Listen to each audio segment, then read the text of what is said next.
Shalom Chavrim, I'm Stephen Ben-Nun. You're watching Israeli News Live. Today, once again, we have Dr. Stephen Pidgeon here with us on the program because there's so much happening over in the Middle East. There's so much talk about the Gog of Magog war, as we see in Ezekiel 38. We see the Russia phobia that is just really rampant across the world there, and yet case after case after case is being disproven, especially the Skripal case against the Russian government that was blamed on Russian government by Theresa May of Great Britain. And now that has completely collapsed. There has been no evidence. Their own scientific company that was trying to prove the case against Russia has come out and said that they can't say that Russia actually did it. And so, you know, Steve, but because of all these things that we're seeing, we are having more and more people are really expecting a Gog of Magog war. And I know we touched on this a little bit a couple of weeks ago, but I wanted to really break this down. So we discussed this before on Israeli News Live. Who really is Gog of Magog? Is Russia a part of this? Are they not? You know, and what does it look like as we see these things unfolding right now, Steve? What's your take on this? Well, you know, I think there's a giant error, really, that kind of derived from Hal Lindsey's approach to an ancient English translation of this Ezekiel 38 passage. Because it used to say, you know, Rosh, the Rosh prince of Tubal and Meshech. And of course, the Hebrew Rosh means head, of course, or chief. And we translate it in the Sefer as the chief prince of Tubal and Meshech. Because Rosh, you know, it's so difficult to claim that this is a exegesis or an exegetal understanding of Scripture to say, well, Rosh sounds like Russia, therefore it must be Russia.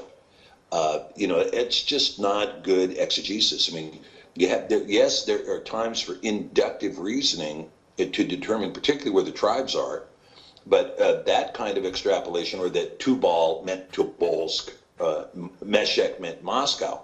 I mean, there are Meshech Turks right now living in Turkey. There are the tribe of Tubalini, which is in the far eastern, northeastern portion of Turkey and into Georgia. Those tribes exist, Meshech and Tubal. And if you read in the KJV, you read about one of the sons of Japhet is called Tiras in the KJV, but it's actually better pronounced Thrace, because of the tav having a th sound rather than a ta sound. Thrace. And Thrace, we know, is a region of Greece, you know, the area of that used to be called Macedonia, Thrace. And so you have this Javan, a son of Japhet, Gimer or Gomer, Magog or Magog, Madai, all of these are sons of Japhet. But who is this Gog character? Now, we're going to explore that just a little bit, because with Gog, there is a history here, and it's a very interesting history. Because if you go into Divrei Hayamim Rishon, First Chronicles, and you start looking at, of course, First Chronicles is the place where you can just knock yourself out. If you ever need some reading that's going to put you to sleep, that's it, you know. And so had these sons, and these sons had that son who begat this guy, who the following sons were blah, blah, blah. But when you're doing this research, looking at those names becomes very, very important, because you can get tribal history, and you can get, from that tribal history, you can get an understanding of who's who. Now, in First Chronicles chapter 4, beginning in verse 24, we begin talking about the tribe of Shimon. Now, the tribe of Shimon is very interesting, because the land grant to Shimon was the Negev, right? It was that southern portion, that southernmost portion of the land grant of the Adamah Kodesh. And Shimon, because of that, they talk about the sons of the south, or the Sepharad. But the Sepharad, again, if we would say Sepharad, but oftentimes in the Hebrew, you would lose that initial consonant. Instead of Sepharad, you'd say Sephrad. But if the pay there was not a ph, but rather a pa, Sprad, right? Sparda. Sepharad, I believe, leads to the sons of Shimon. being the Spartans. That's one place. Another son of Shimon was, of course, Yemen. Yemen. And Yemen, of course, was, I believe, at one time considered part of the Adam HaKodesh. And you have the sons of Shimon living in Yemen. But here in Chronicles, it's talking about the sons of Shimon. And it talks about the youngest son, who was Shimei. And these Shimei and his villages, Shimei had 16 sons, all of whom had villages. And they were all unto Baal. They were all Baal worshippers, these sons of Shimei. One of his sons was Joel. His youngest son was Joel. Now, Joel went out and found large pasture, and he dwelt near Mount Seir. Mount Seir. But the sons of Joel were Shemaiah and Gog. And so this son of Joel was Gog. This is found in 1 Chronicles 5:4. And Gog had a son whose name was Berah. Now, Berah was carried away captive by the Assyrians. Now, that's very important because Berah ended up becoming a prince over the children of Reuben. Became a prince over the children of Reuben. Now, there's something very interesting about the children of Reuben, because one of Reuben's sons was a man named Carmi. And Carmi was taken captive again during the same period by Tilgath-Pilneser. And when they were taken captive, Carmi went out, was taken east, and was taken out to the east of the Euphrates. And they were warriors, and they started a city there. That city to this day is known as Kermanshah. It's about it's in the golden mean between Baghdad and Tehran. So it's about 160 miles north-northeast or east-northeast of Baghdad. Okay. Well, Kerman was identified by Josephus as Ger-Mani. Not Kermani, but Ger-Mani. And they were a warrior tribe, and they were in this Kermanshah, and they were basically kind of a front troops to resist an initial attacking army, as was the tribe of Manasseh in the land of Bashan, Aga Bashan. And that land of Bashan, of course, included what is now Damascus. That was Bashan. And this was the land that was held by Manasseh initially. But Manasseh was also taken to the east of the Euphrates. But what about the Reubenites? What about the tribe of Gad? They weren't taken east of the Euphrates. They were taken north. Now, these Reubenites were kind of dropped off in the Anatolian Peninsula, what we call Turkey. But Gad, on the other hand, was taken over the river Sebat to Rome, which is now the Bosporus, into what we call the Balkans. And from there, they became the Visigoths and the Ostrogoths, and they would come to burn Rome, and they would eventually end up in Spain and even in Morocco, and they became known as the Vandals when they were in Morocco and Tunisia and Libya, the Vandals, and they also burned Rome. And finally, they would settle down as the Carthaginians. But when you look at this Gog now, this son of Joel, this family is going to end up in central Turkey. That's where they're going to be displaced. Their ultimate displacement puts them in central Turkey. Okay, now, when we talk about Magog, we've got two things going there. Is Ezekiel talking about Magog, the son of Japhet? Or is this a term of art? Gog and those from Gog, Magog. And it could be either one. It's probably both. Right. Yeah, because of the mailman there, which if we say from in Hebrew, normally we say mean, but it could just be the way it's pronounced there. But mean Gog or Magog, either which way. So yeah, you could have from Gog as a possibility. Yeah. So now when we look at that, now the next question is Russia Gog and Magog? Are they involved in this in any meaningful respect? Well, the history of Russia is different than that. I mean, who are these Russians? And these Russians are a combination, really, of two people groups. You have the Scandinavian Norsemen, Finland, Swedes, Finns and Swedes primarily, who joined together with the Mongol tribes out of East Asia. Well, the Mongol tribes, this spreading of the Mongol tribes, were actually the fierce tribes of Manasseh. Manasseh was the fiercest tribe, really, of the house of Israel. They were fierce warriors. That's why they were up in Bashan. They were there to protect all of Israel from coming invading armies. But they could not protect against Assyria, who had developed the compound bow, the most powerful bow, really, in human history. Its firepower was only exceeded in World War I. And the Assyrians were able to, once the Assyrians were able to conquer the half tribe of Manasseh, the eastern tribe of Manasseh, then really the northern kingdom was free picking.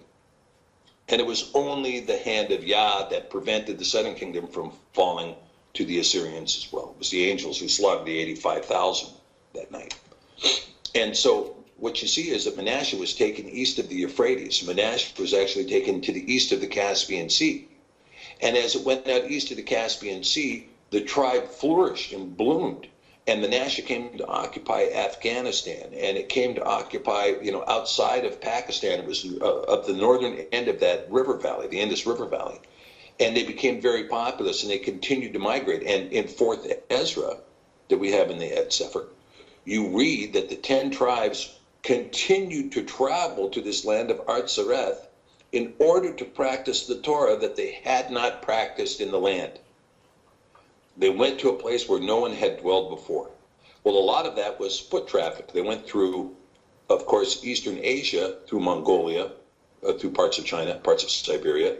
They crossed over the so-called land bridge. Well, you don't need to cross on the land bridge. You can cross on the frozen ice in the middle of the winter.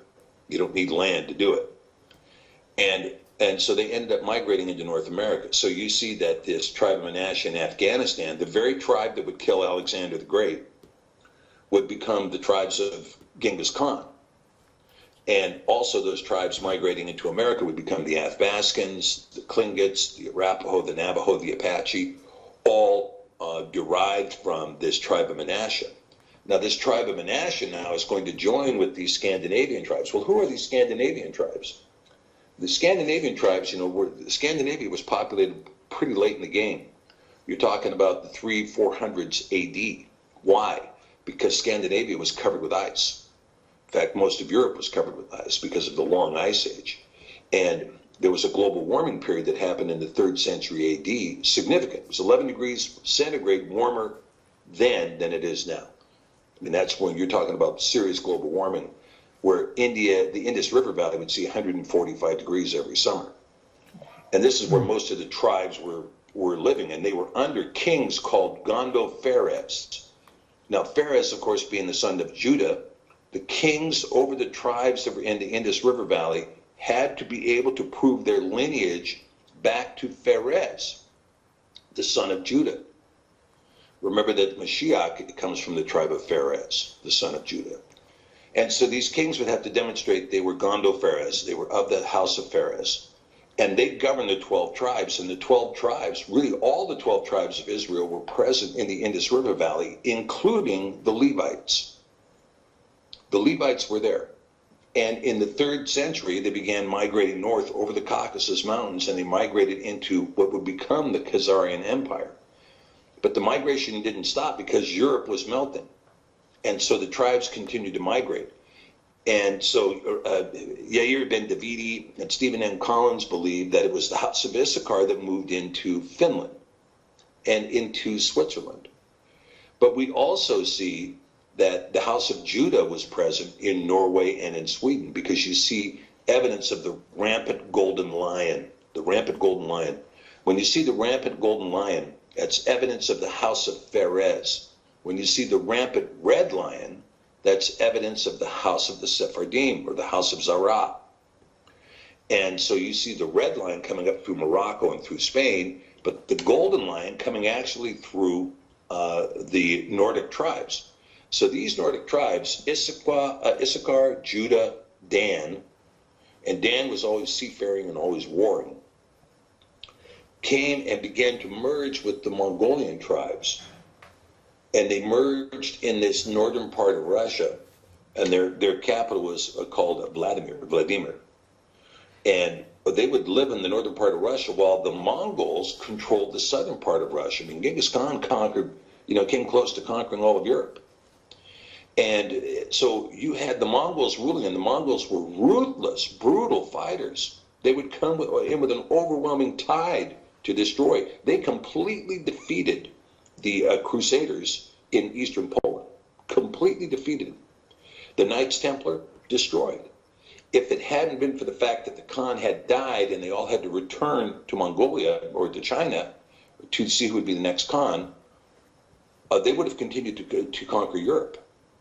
But it didn't happen. Now, once they began their retreat, eventually the Russians would take Astrakhan, which was the capital of the empire there on the Caspian Sea, and would establish Moscow and the Kremlin there, and would take the Kievan Rus in Kiev, Ukraine, to establish Russia. So you see that they have no ties whatsoever to Gog and Magog.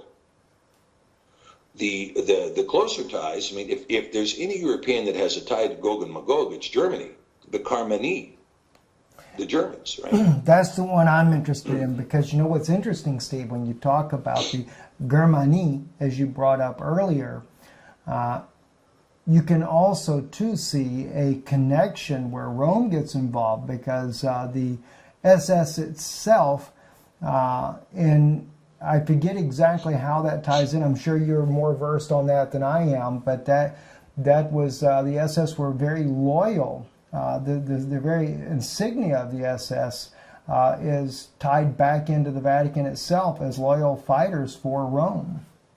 Mm-hmm. Yeah, and of course all of the Roman connection. Again, remember that Martin Luther, when he began his Reformation, he was excommunicated by the church, but in his mind, he never left the church.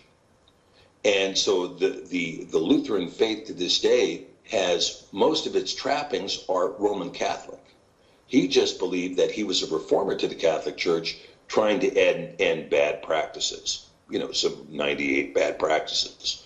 And he was accurate in his criticism.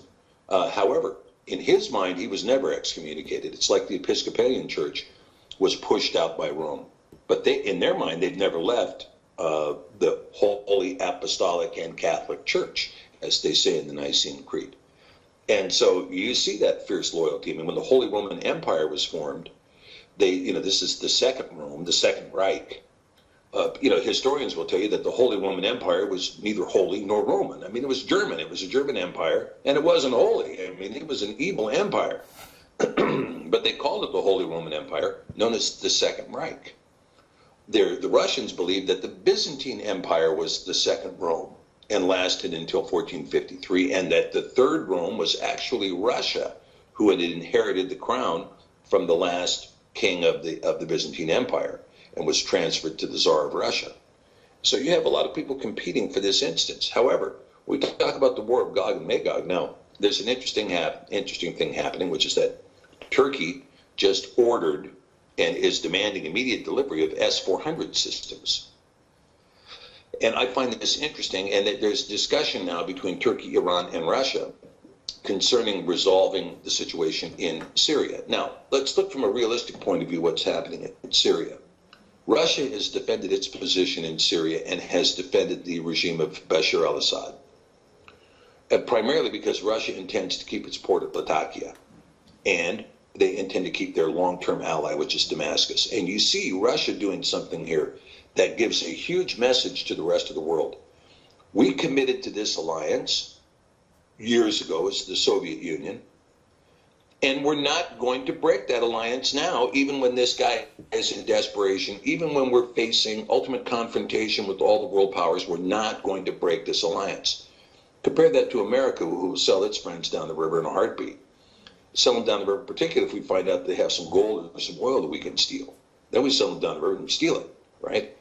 So you have somebody who has made a point of showing loyalty and allegiance and alliance to their allies, and another group that hasn't. That gains credibility in the world. And, power is about credibility. And so, but what happened is Turkey moved into Syria. They came in there with the purposes of defeating this Kurdish army that the DOD, in its rogue discussion, said, yeah, we're going to put together a 30,000-man army right now, and we're going to create Kurdistan. Well, as we were talking before the show, you keep announcing what you're going to do, people are going to take steps to counter it. If you're going to do it, it's like the Ugly said in the movie The Good, the Bad, and the Ugly, when he's sitting in the bathtub. The guy breaks in the door. I've wanted to kill you since the day you took me out, blah, blah, blah, blah. And so the Ugly just shoots him out of the soap suds. And he says, if you're going to shoot, don't talk, right? And it's the same thing going on here. If you're going to form a 30,000-man army, well, then do it. Don't tell the whole world you're going to do it. But anyway, they did tell the whole world. Turkey came in and said, well, we're not going to tolerate it. They just came right over the border with tanks. And so when they did that, now you have a Turkish invasion of Syria, and you have a serious invasion going on here. Yes. And the Turks have moved into Idlib and all that area, and they're talking about, we're going to remain here. We're going to stay. We're going to create a new boundary here. And, of course, that is a violation of international law. But Iran also has troops in Syria. So, Russia has a vested interest in coming in and saying, no, look, we have told the whole world that we're going to restore the Syrian Republic back to its original boundaries with all invading armies out of the country. So, of course, Russia is going to sit down with Turkey and Iran. They're going to sit down with them and say, okay, look, the United States is pulling out. You need to get out, too. We'll give you S-400 systems, or we'll sell them to you, to Turkey. We'll sell more S-400s to Iran. But why would you need S-400s, Stephen? Why does Turkey want S-400s? Who are they trying to protect against? And the answer, there's only one answer. That's Israel. That's the answer. That's who they're trying to protect against. Because they know all the other defenses they have, including NATO-supplied arms, are ineffective against the stealth mechanisms that the Israelis have deployed in their fighters. But the Syrians have demonstrated they can take down an Israeli F-15 with the S-400. And they did, in fact, do so. Yes. So Turkey now says, well, we've got to have the S-400 then. All right. But is this Gog and Magog arriving? And the answer is, and we talked about this in the show before, that Gog and Magog, I believe, are the 57 nations that are now being commanded by the caliphate out of Istanbul and the self-proclaimed caliph, Tayyip Erdogan. All right. Now, in light of that, how do you think Rome fits into this with the Erdogan going to the Pope of Rome, and of course them both seeing, as the Pope of Rome put it, that he actually says that they have one thing they agree upon, and that's Jerusalem, because we know that, as you said, you mentioned the 57 Islamic nations. Erdogan is trying to get them to join together to take Jerusalem, to keep the Israelis from being able to take Jerusalem as their capital. But yet at the same time, we also know that under the UN Resolution 181, as well as under the secret deal that Trump was working on that kind of got leaked out, it still shows the old city going to the Pope of Rome, in Trump's message, it doesn't show it going to the Vatican, but it shows that it would be a United Nations force that would be the guaranteed statute for the old city, with the city being divided, part going to the Palestinians, part going to the Israelis. How do you think that plays in when it comes to the Vatican's role in this and Turkey's role in this as the Gog of Magog? Yeah, I think that, I think you have both of them are playing each other. Erdogan is playing the Pope, and the Pope is playing Erdogan. And they both think that they're going to get the power seat. And I think the chances are very high that Erdogan is going to win at that game. Remember that the UN recognizes one lawful religion, Catholicism. Yes. And those UN troops are really at the beck and call of the Pope. They're at the beck and call of the Pope. The white helmets, the so-called white helmets, are at the beck and call of the Pope. For the most part, they're symbolic, but they can exact death when he wants them to. And so, yeah, they're going to be, when Trump came out and said, I'm going to put the capital in Jerusalem, extremely prophetic event, a Cyrus event, if you will. But as soon as you open that door, oh, Jerusalem's on the table? Okay, everybody go for it. Let's go. Now that Jerusalem's on the table, let's all go for it. And so they're all going for it. And Turkey is in the better position, but in order for Turkey to do it, it has to come through Syria. So I don't expect to see Turkey allied with Russia for a long period of time. Turkey is not a loyal country. They're loyal to Islam. They are not loyal to anything else. And I don't expect to see a Turkey-Russia alliance last for very long. Then the Pope knows that Russia presents a significant problem because, of course, of their orthodoxy, which is anathema to the Catholic Church. And, of course, the freedom and the Protestant roots of America are also anathema to the Pope. So the Pope has been doing everything he possibly can to get a war going between America and Russia. And the question is, will he succeed? I don't know. I mean, right now, it's abated. And I can tell you that there's really no reason for Russia to attack America now, because guess what? We're about to go face first on the pavement with a financial wipeout that's going to render us a powerless tiger anyway. We're going to be a paper tiger. We're not going to be able to have, I mean, you can't, you know, when you go back to World War II, when the Japanese attack happened at Pearl Harbor, okay, they took down most of the Pacific Fleet, but we were the industrial and manufacturing superpower of the world at that time. We had all of our own iron, you know, our iron and steel mills going. We were able to produce our own, you know, coal, our own oil. We had our own rubber manufacturing. We had all our auto manufacturing plants. We were able to gear up and, you know, industrialize very quickly, much more than the Germans even, and much more than the Japanese. I mean, the German Panzer tanks had Ford engines in them, for heaven's sakes. You know, so we were prepared to be able to go into mass production very quickly and become an industrial superpower. Now in this next war, we don't have any industry at all. We don't have any manufacturing. We're a McDonald's nation. Right? It used to be what was good for GMC was good for America. Now it's what's good for, you know, what's good for McDonald's is good for America. You know, and so as a result, I mean, we really have slid into third world status and manufacturing bases in China and India now. And China, all of our manufacturing other than Mexico is in China. So we have made China to become a new industrial revolution to begin with. And therefore, I see China becoming a world power, especially if for some reason the U.S. and Russia were to get into any type of conflict. I know that right now, Steve, there is talks or hinting of North Korea firing off a satellite, which some analysts are believing is going to be a violation, and that the U.S. may jump on that as a reason to launch a strike on North Korea after all. And that would probably be the only thing they could do to try to save the economy from a total collapse for a short period of time. But also, going back, though, before we get into that issue, let me ask you this. When we speak about Germany as being part of this whole Gog of Magog, this group that made up this empire at that time, and that being descendants of modern-day Germany, do you think that modern-day Germany could very well possibly join into an alliance in the near future with Turkey, and even possibly some of the other European Union states joining with Turkey to go against Israel, especially in light of the fact that there are so many Sunni Muslims that have been transplanted into this region of the world? Yeah, I think that's a high possibility, actually. You know, one time when I was traveling through Munich, and I wanted to go into downtown Munich and, you know, see a little of the German culture. Well, you know, if you get down to Marienstrasse, okay, yeah, you can see German culture.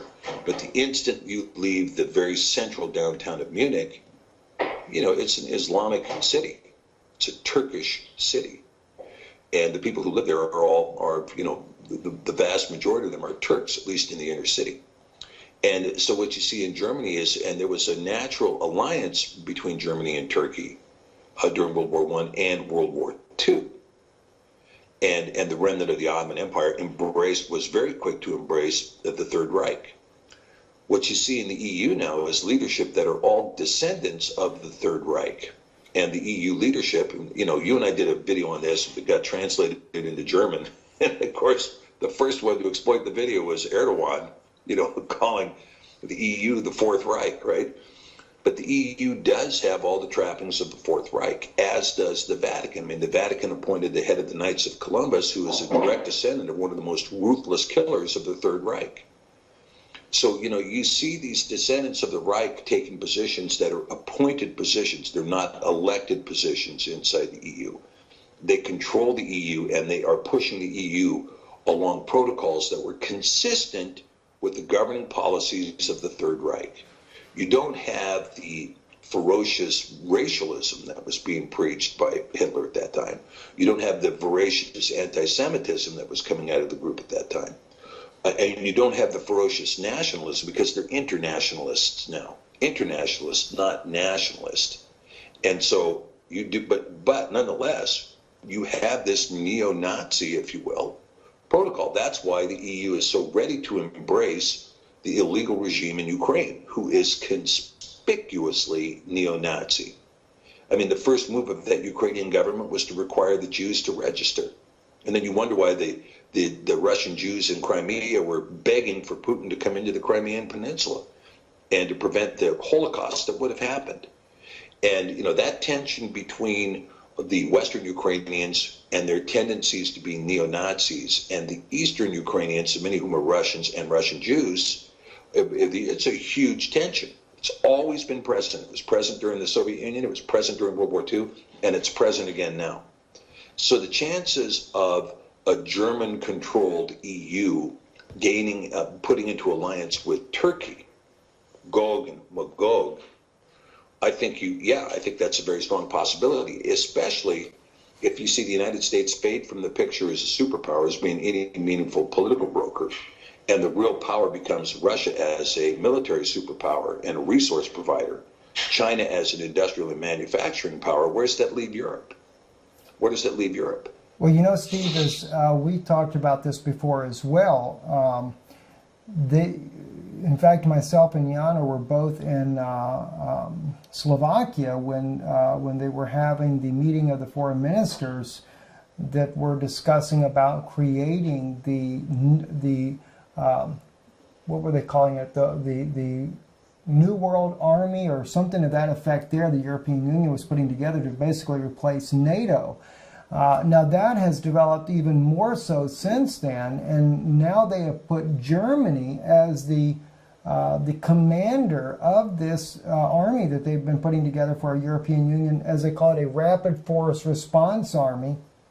And so we are starting to see this new neo-Nazi, so to speak, type of union being put together here once again. But what's even more concerning is that there is so much of the Islamic world that really idolized Hitler to begin with, and now that we have them, we have a large number. They call it refugees. I can't say it's refugees, though, Steve, because we've got a friend of ours in the Netherlands that have gone out and interviewed these so-called refugees, and was really alarmed at how many men said, we didn't come here because of refugee status. We came here because we were told there was free money, there was women, and that's why we came.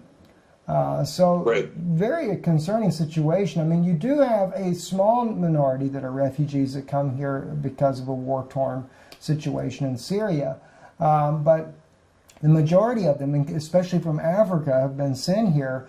And one person shared with me not too long ago, they said that this is actually going to be who will serve in this new army that the European Union is putting together. And you were the one, Steve, that actually told me that Obama sold this military equipment to the European Union. I believe that was you, Steve, that actually said that to me, that this was not equipment that was being brought over here because of the goodwill of the United States to protect under a NATO alliance the Europeans from the Russians, but rather this equipment was being sold to the European Union for their new military.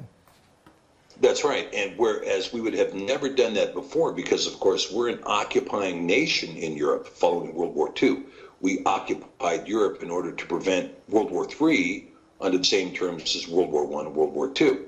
That's why Germany was divided for so many years, because the assumption between Russia and America was, if we divide Germany and keep them apart from each other, they won't become a war machine again.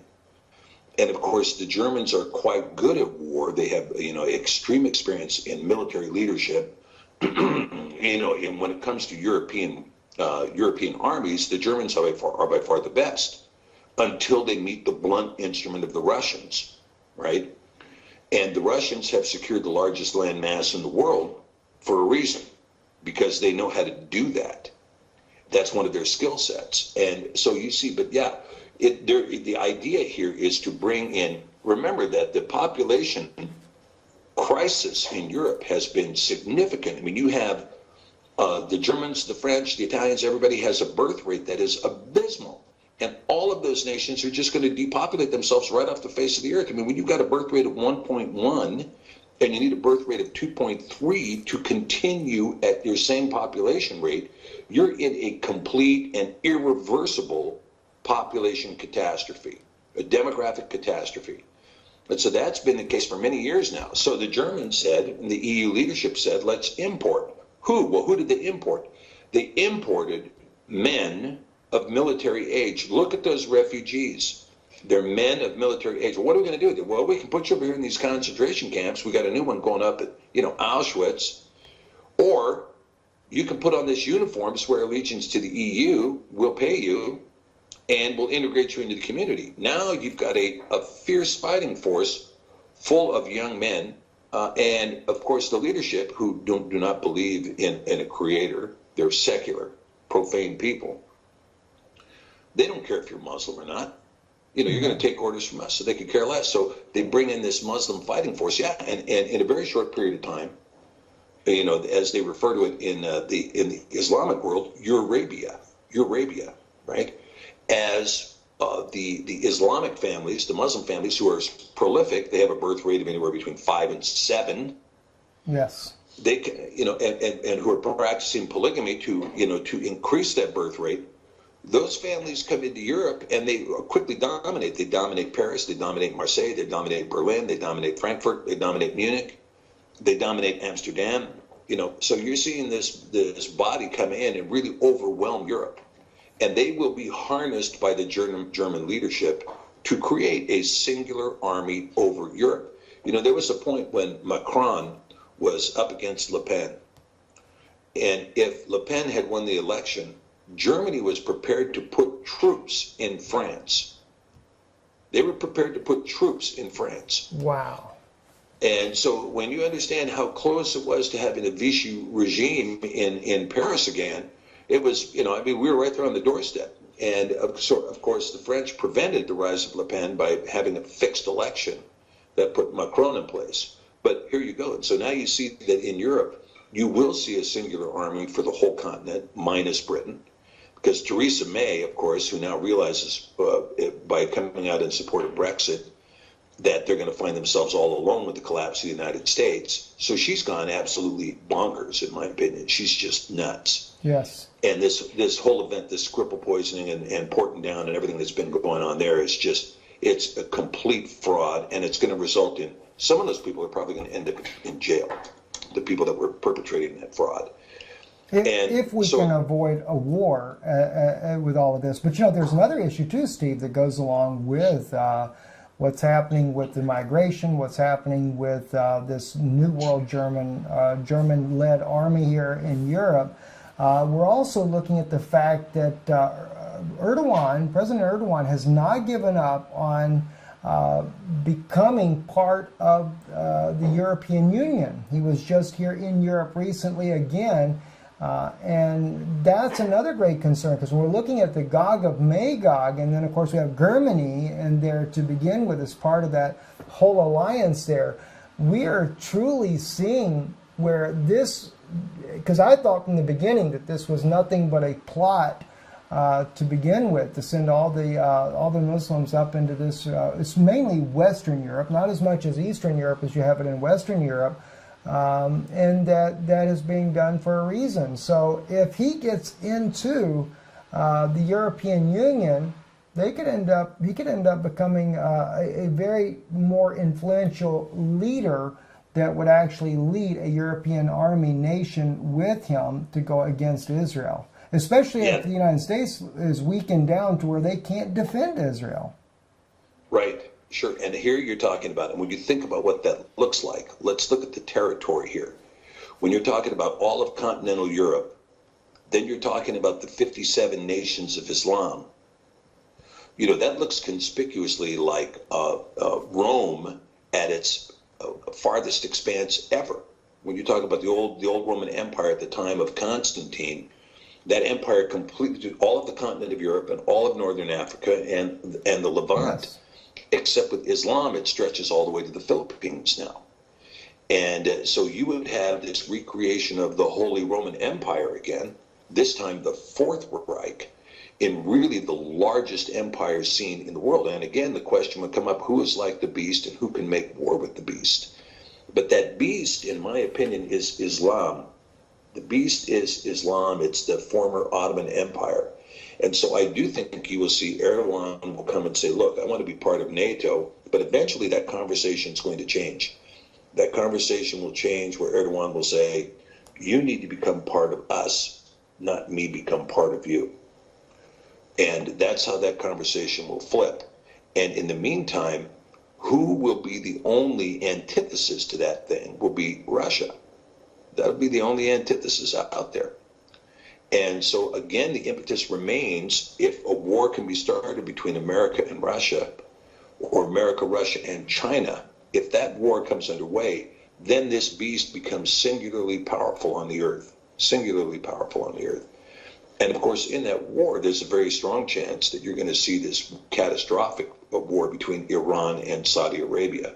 And I do think that war is coming very quickly as well, with the destruction of Edom being at hand, a complete destruction of Edom.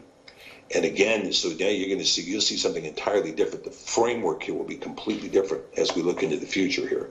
What's your take then on President Trump talking about pulling our troops out of Syria? It seems almost like an abrupt situation. I know the Kurds are really nervous if he were to actually pull out. He's saying that. The State Department is saying that they've not heard any such thing. Of course, that's changing now as more of the President Trump has talked about wanting to leave. But then again, we also see where President Trump is kind of backpedaling just a little bit. I think he wants to leave, but it's almost as if the deep state wants to make sure we do stay there because of a beleaguered economy that we have right now. Well, you know, the truth is that 10 days ago, we suffered a massive defeat in the Middle East when we brought the Sixth Fleet and the Roosevelt Carrier Group up with the purposes of confronting Assad with the intent of making Damascus a ruinous heap. And the Russians stood back and said, we don't retreat, and we're not going to retreat. And when that happened, we retreated. And when we retreated, that's when the whole game was over. That's when Rex Tillerson was pushed down the road. That's when the game ended. Now, you know, to fully pull out of Syria, what Trump needs to do is have our last troops come off the roof of the embassy in Baghdad there in a helicopter, you know, to really give it the old Vietnam goodbye, right? Because we will abandon the Kurds to the same fate that happened to the South Vietnamese. It'll be a very similar condition, a very similar fate. And again, this is what happens when you have immoral people running a military machine that are there to kill people and destroy things for the purposes of the profit, to be able to build more munitions and more war machine to kill more and more innocent people, and for no other reason. That immorality has a cost, and ultimately it's going to come back to cost America in a huge way. And so with Trump pulling out of Syria, he's not pulling out of Syria because he wants to. He's pulling out of Syria because he has to. And he has to because we simply, I mean, you can't go to the world and say, look, we're borrowing $300 billion from you this month that we're never going to pay back. And we expect to borrow $300 billion from you next month that we're never going to pay back. We currently owe the world about $240 trillion. Worldwide debt is about $4 quadrillion. Worldwide GDP is less than 60 trillion. And the worldwide debt is 4 quadrillion. I mean, what are you talking about here? You're talking about a world that is completely financially bankrupt. Who is going to loan us $1.5 trillion this year? The people that we're in a trade war with in China, the people that we've demonized and want to bomb in Russia. I mean, who's going to loan us this money, right? And why would you loan it to a debtor who has no intention of ever paying it back, ever? So, you know, all of these chickens now are coming home to roost, and it's a bad sign for the United States. It's a horrible sign. So Trump is going to have to do what he's going to have to do, because now he has a peasant invasion, if you will, from Central America. Thousands and thousands of people who have walked, who've left their Central American homes. The gates were open in southern Mexico and said, we're not going to stop you anymore. You want to go to America? Here's the road. We'll give you a police escort. So there's tens of thousands of people that are marching through Mexico right now, and Trump has had to scramble the U.S. military to try to block the border because he doesn't know who's coming. He's got the U.S. military down there and National Guard down there. He has to bring troops home to defend the home front. That's no shock to me. You know, this outreach, when the outreach fails, now it's coming back at you.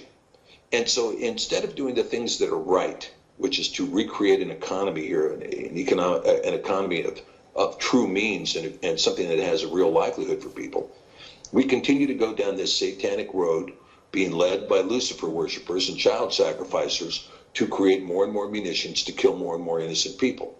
And that whole game is coming to an end. And so the world is going to change. It's going to change here very quickly for Americans. And I think, now where Israel is concerned, there is the miracle of the Battle of Armageddon, you know, where Yah himself steps in to fight the battle against these massive armies. But the question I have for Israel is this: you know, the prophecy in Ezekiel 38 or 36 talking about the restoration of the land includes a prophecy that talks about reinstating the Torah. Now, for all of those who live in Tel Aviv, tell me you're living under the Torah. Well, you know, that brings out probably one of the most provocative things of all, Steve, because when you go back, because you mentioned Ezekiel 36, and if I'm not mistaken, Ezekiel 36 is where Yah is saying to the people, you know, I do not return you for your sake, but I return you for my name's sake. Exactly. Which is so provocative, because the famous prayer of Yeshua, when they ask him, how do we pray? He says, pray like this, you know, our Father who art in heaven, hallowed be thy name. Sanctify your name.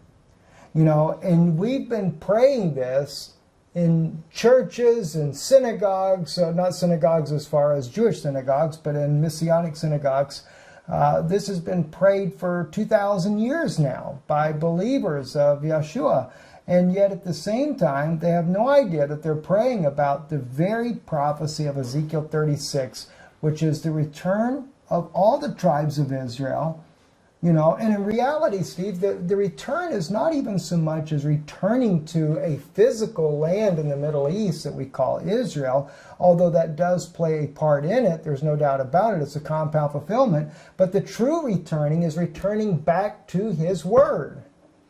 This is what that returning is all about. This is the true redemption.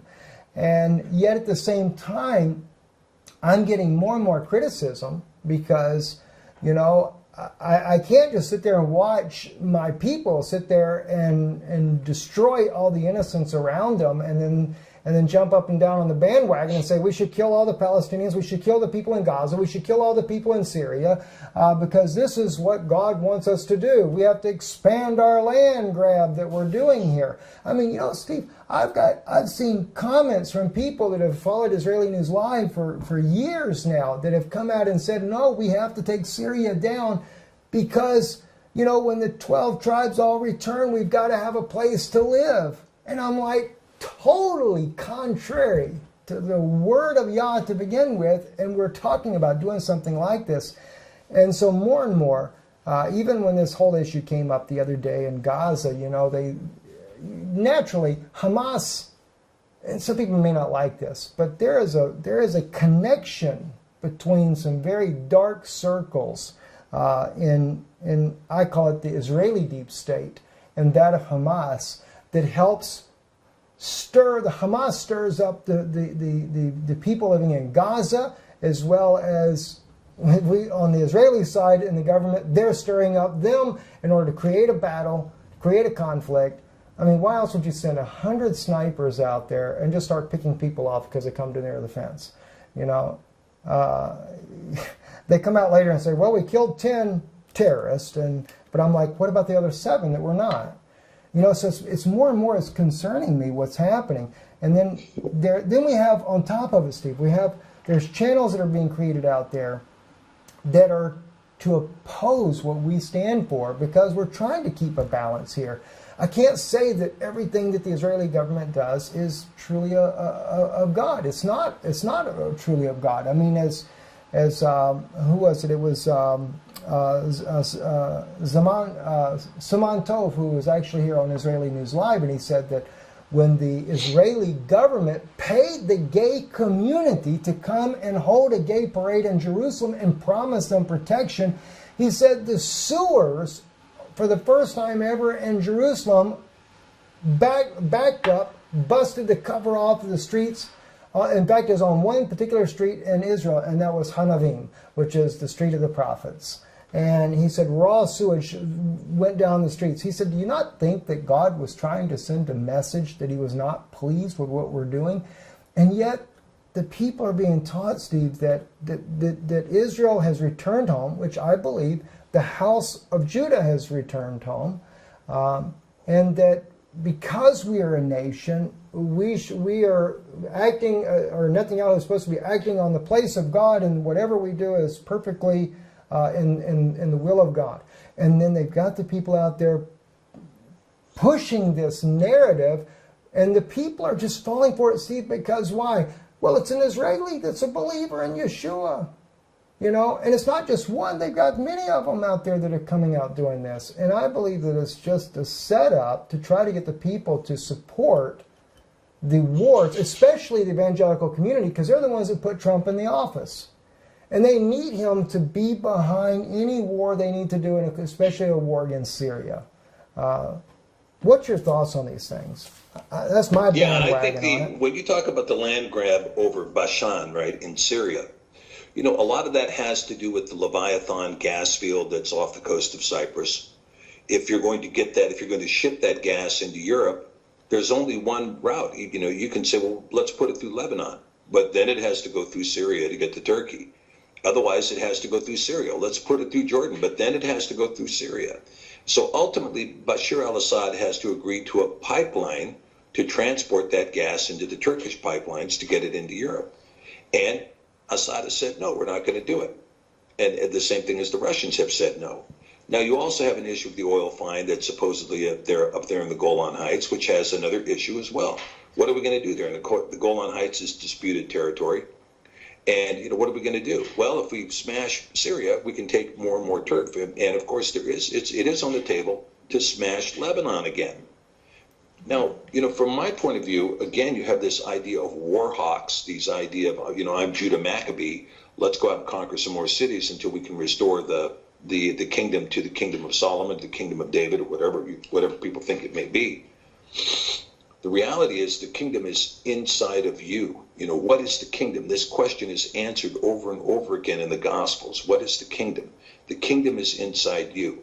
And until the hearts of the Israelis are changed, and yet, of course, not all Israelis have the same opinion. You know, I mean, it is widely disparate in the streets of Tel Aviv compared to what it is in the restaurants in Haifa, compared to what it is in downtown Jerusalem at the Shog, right? You have differences of opinion between those people. But nonetheless, the whole of the heart of Israel has to come back to the Torah, not the Talmud. It has to come back to the Torah. And to understand the clarity of the Torah and the teaching of the Torah, one must look to the words of Mashiach, who said the burden is easy, the yoke is light, who said, you know, this is how you understand the Shabbat. It is lawful to do well in the Shabbat. Man was not created for the Shabbat was created for man. Stop adding man-made rules and creating this burden that no one can lift, and you won't lift a finger to help them lift it. You know, all of these things, this clarification of the Torah was given in the Gospels. But you know, I was in the Israeli Supreme Court, and I was talking to the clerk there, and we were sitting in the courtroom itself. And I said, "Well, I want to ask you a question." She said, "What's that?" I said, "Can I, if I'm litigating in this courtroom, can I raise the Torah as a matter of law? And she said, you absolutely can. Now, I don't know how many Israeli lawyers are raising the Torah, because, of course, the impetus is to raise the Talmud, because in Judaism, there's no distinguishing between the Talmud and the Torah, right? You have the pillars of Judaism, which include the oral law, and that's the end of the discussion. But as you're raising, if you're going to bring up the Mishnah and the Gemara as part of your law, you're adding to what the words of Moshe, you're adding to the simplicity of the Torah, and most importantly, you're adding to the Chochot of Yahweh. And so this is something that is not supposed to be done, and it's a misunderstanding. And as a consequence, you do not have a country that is following the Torah. Because look, the LGBT community is called an abomination in the Torah, and it shall not go on among the children of the house of Yasharel. But it does, and there's more than that in Tel Aviv. You know, there's drug trafficking, there's human trafficking, there's blood diamonds, right?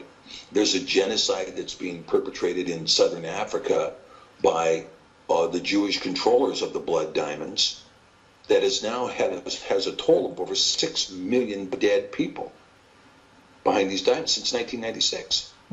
And so, you know, there is reform. The reform begins in the heart of the people, and begins with the heart of the people in Israel, just as it does in America. And unless that reform happens, the destruction that is prophesied in Zechariah will come upon the land. I mean, it's going to be unavoidable. It will come upon the land. Ultimately, Yah's hand will have his clarity in that region. So when you're talking about Syria, when you're talking about all those other things, you know, try talking instead of proclaiming you're the most invulnerable army on earth, and therefore we can do this, we can do that, we can do the other thing. You know, yeah, you can, until there's nukes from 50 countries raining down on you. Then how invulnerable is your army then? Well, you know, and Steve, here's the thing, and this is one reason why I believe that in the situation we're in, no wonder why Yah has to send 2 witnesses on the scene even before the coming of the Mashiach, because the whole point is neither Jew nor believer of Yeshua has got their act together.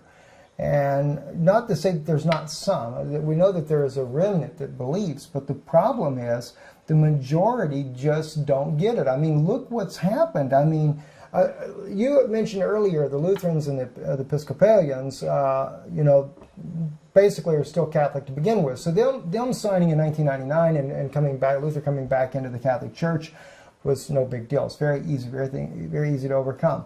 When Tony Palmer, though, goes to Kenneth Copeland, which I personally think this had to have been a Jesuit setup to begin with, to bring down the evangelicals, or to bring the evangelical group back in, that was a very interesting situation, because I feel like, Steve, that what happened is we, as 12 tribes of Israel, left Yah even before the time of Samuel, even before the rejecting of Samuel the prophet, which was rejecting as the Lord said to Samuel, they've not rejected you, but they've rejected me from being king over them.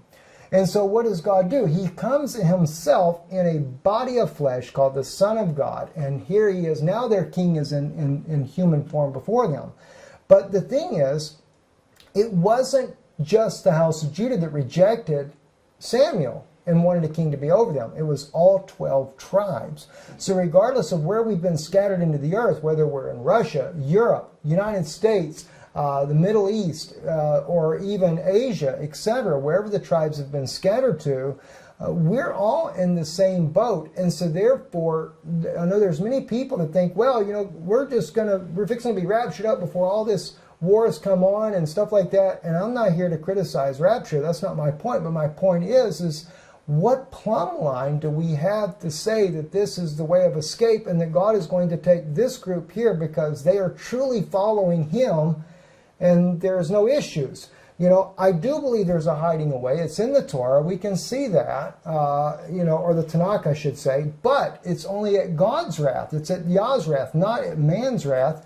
And if that be said, Steve, this is why I believe that the 2 witnesses are coming to bring a restoration, not only for the Jews, for their eyes to come open, the house of Judah that does not believe that Yeshua is Messiah to begin with, but also to help open up all the blinded eyes that have been willing to go back to this prostitute system that led us so far away from God. As God said about Ephraim, he said he was ready to redeem Judah, but Ephraim was found with his idols. Let him alone. And those were the house of Israel that were believing Yeshua's message after 300 years. Next thing they know, they wanted a king again. So what did the so-called Gentiles do? Or the other 10 tribes, just like the house of Judah that were believing? They put a new king in place now. Now we have a spiritual king, and that was called a potentate to now rule our affairs. So and then all these churches, and you know, Steve, I've seen it when I think it's Pope Benedict was elected. You had the Baptist Federation there, the Pentecostal Federation there, the Evangelicals, their groups there. All of them were going down to greet the Pope and wish him a good speed and everything for becoming the Pope of Rome and stuff. And I'm like, every one of them have gone back to this vomit, you know? And so God's got to do something. And this is one reason why I believe that they're returning to the homeland when God says that, you know, not only we see physically we have an Israel there today. Yes, we have the house of Judah that has returned today. Not all of them, but in part they're there as a symbolic fulfillment of Scripture. But in reality, the true promised land where all 12 tribes come is not necessarily going to be right at Israel in the modern day state. It will be back to His Word, and then redemption can come. But as you said, we're looking at a prophecy that's never been fulfilled in Scripture yet, where 2/3 of the Israelites will die as a result of a war, and then the Mashiach will come. Geez. Thoughts on these things, Stephen? I know I've kept you a long time, but what's your thoughts here? Well, you know, Stephen, you kind of opened up a very interesting can of worms here, and I've been writing on it recently, which is the idea of Moses hoisting the serpent on the spear. Okay, now I believe that serpent that was on the spear of Moshe was a stabbed serpent. The serpent was pierced. And so Mashiach says, as the serpent was lifted in the desert, so the Son of Man must be lifted on the pendiculum staurosh, on the cross. And you have this idea of the serpent being pierced and the Son of Man being pierced, which gives us back to this prophecy that they will weep, they will mourn over him whom they have pierced. And that particular prophecy, of course, is the big turning point. That's when we see the eyes of Judah open, the eyes of Benjamin, the eyes of Levi. That's when those eyes will open and begin to see. That's when those ears will open, they will begin to hear. And this will happen. This is the will of the Ruach HaKodesh, and it's not something mankind is going to do, but it's going to happen in accordance with the perfect will of the Father, that this will take place. But I do see this as this hoisting of the serpent. And who do we see that now sits in the mouth of the serpent? Who sits in the head of the serpent? You know, it's the pontiff, right? Yes. Man's king, the one that Samuel said they've rejected me. Oh no, we've rejected Yah, and we're gonna put our guy there, vicarious filio Dei. We're gonna put him in place of the Son of Man. We're gonna put him in place of the Ben Elohim, and he will govern our affairs. Now this is just basic laziness on the part of human beings. But if you look at the idolatry, you know, you shall make no graven image, right? Go to Rome and tell me there's no graven image there, right? There's no, that's what the painted ceiling's all about, right? And the statue here, the statue there, the engraved doors. I mean, you got engraved images on the doors, on the walls, on the roofs, on the back wall. You got engraved images behind the throne. You got engraved images in front of the throne. The whole building's an engraved image, for heaven's sakes. Make no engraved images except for the following, right? And the list goes on and on. And so here is Ephraim with its idols, right? And in the United States, it's called a land of idols. I mean, it is a land of idols. We just don't have the statues. We have everything. We've got all kinds of idolatry going on here. And we worship every little thing. And, you know, and ultimately the simplification of the Torah, the simplification of the easy hand of Yah, what he wrote and what he gave. You know, we were talking about the other day about the temple, right? The command is really for attentive meeting, right? It's for attentive meeting. It's The temple, was the temple commanded or was it allowed? You know, this stone and timber, was it commanded or was it allowed? Because in the Torah command, you have the command of the tent of meeting. You have the command of the ark. You have the command of the menorah. You know, you have these very simple things that are so easy to do, so easy to follow. You don't need a big budget to do it, right? And so these were the mitzvot that were handed down in the Torah. Simple stuff and good stuff. And so when we talk about the hearts of the believer, you know, I would just encourage the people that are listening to this. You know, the question is before us is not where to flee or who to attack. The question is how to get right before the Father. That's the question. That's the question you need to ask, and that's the question you need to answer. Absolutely. It couldn't have been said better, Steve. You know, friends, listen, we are in a very, very late hour, and it's no time to play church. It really isn't. And we see a true move. I mean, practically every denomination has moved away from the true faith of what was laid down with Moses. In fact, if anything, one thing that, in fact, I'm writing this in the book that I'm writing now, I go into the issue of even Samuel the prophet is not where we really left God. We left God with Moses back on Mount Sinai when the true eternal Father wanted to come down and have a personal relationship, not just with Moses, but with all the congregation of Israel. We saw a type of that on the day of Pentecost when that same fire that came down, the same God that come down with Moses, and the trumpets were sounding. You know, everybody talks about the trumpets are going to sound in this last day here, you know, but are the people really ready? They're really ready to receive that. This is where we really have to go back. It's one reason why, as the Lord revealed to me recently, it has to be Moses as one of the two witnesses, because he was the one there that was introducing, as you might would say, the Messiah, so to speak. He was introducing the Father coming down that wanted to have that intimate relationship with his people, but the people got afraid. And they said, let not God speak, but only through Moses. And so God took the secondary method until he could come in a human body.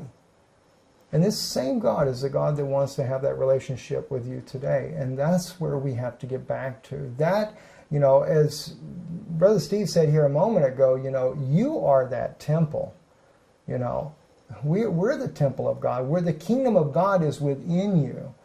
And we've really got to get to that place there and quit thinking that we have to go out and kill everybody on the planet Earth and go overtake these nations. Someone had wrote me recently and said, you know, well, Steve, you know, it wasn't a mandate of Joshua through Moses to go and kill all the occupants of the land. Well, he was dealing with giants. He's dealing with Rephaim and Nephilim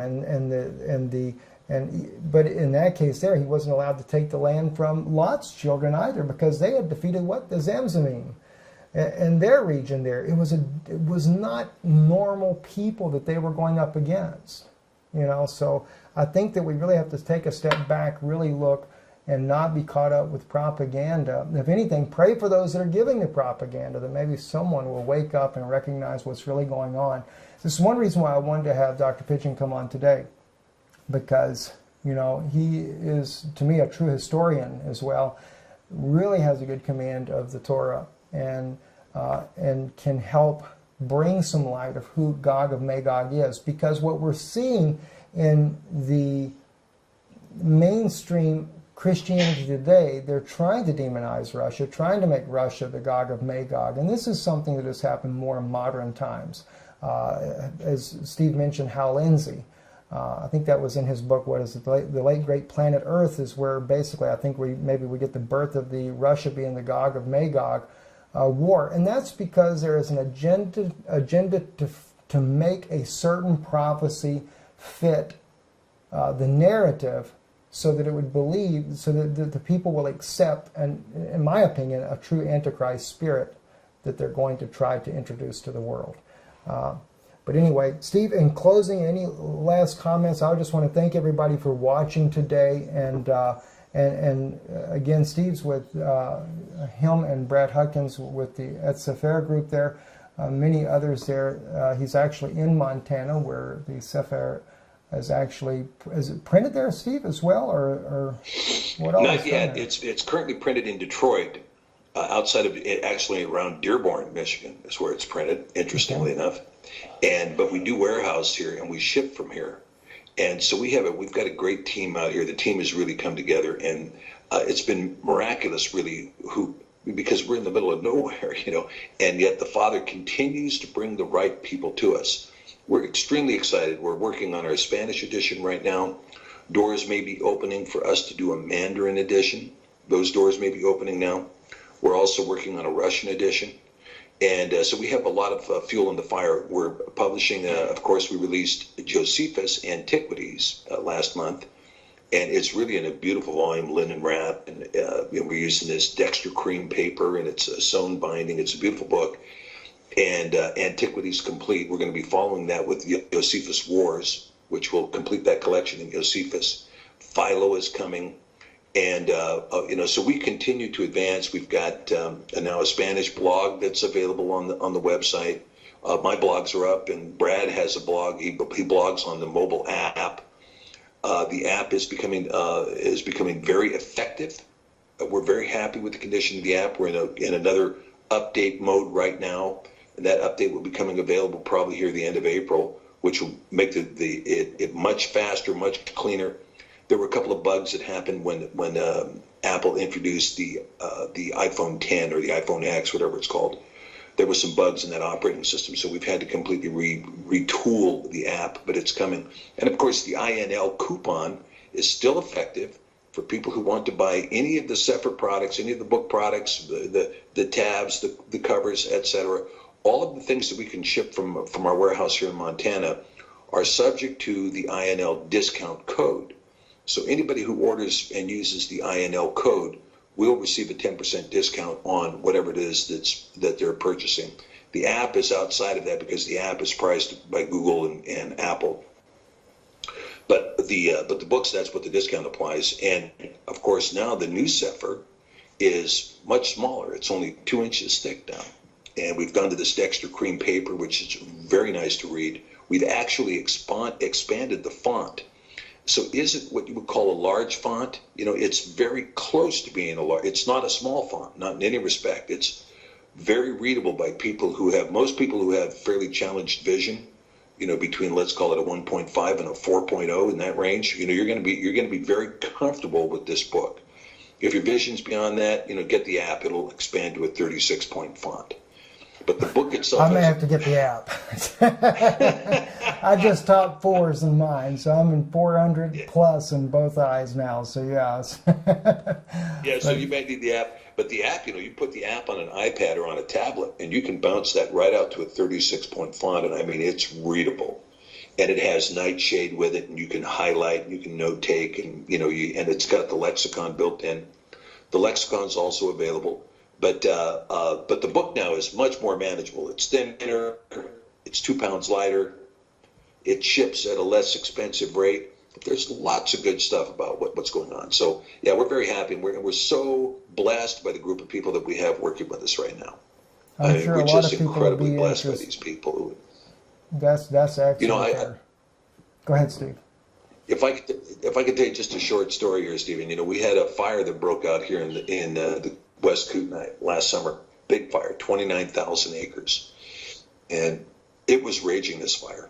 And it burned for, I don't know, a month maybe. And it came within a mile of the warehouse. And what we call the mountain, one day, based upon Jesse's word, that the fire was too close. And so all of a sudden they show up here at the warehouse. Now, they've all got their SUVs and stuff. They packed up the whole warehouse and moved it across the lake here, across the reservoir, and put us in a building across the reservoir for 2 months until the fire burned out. And then they all got together and moved it back. Wow. We never even asked them. They just did it, And that's because amazing. that's the community here. That is amazing. Amazing. That's a good community to be in, to have the people do stuff like that. That is amazing. So, Anyway, guys, we enjoyed having Steve here today with us. I'm sure you will as well. Just visit www.sefair.net. And Steve, if you can tell people how they can actually follow your YouTube channel as well. Yeah, the YouTube channel is Sefair Publishing Group, and we have videos up there, a lot of videos explaining, of course, what we're doing in the Sefer. We spend a lot of time, and my blogs are on the Sefer website too, we spend a lot of time talking about the changes that have been made in the Sefer and why they're there, and some of the discoveries that we found. And of course, you know, it's like mining a tremendous gold mine, Stephen, when you're working with scripture. You know, you keep digging, it's like, oh, look at this, you know, here, more treasure, more treasure, more treasure. Yes. And so we try to share those treasures on the Sefer Publishing Group, at the YouTube channel, or on the blogs. So either place is a great place to go. Excellent. You can also catch us on Facebook and on Twitter and Instagram, I think. Excellent. Far more places than I am. Anyway, blessings to you all for watching today. Thank you, and Baruch Hashem to you all. Bye.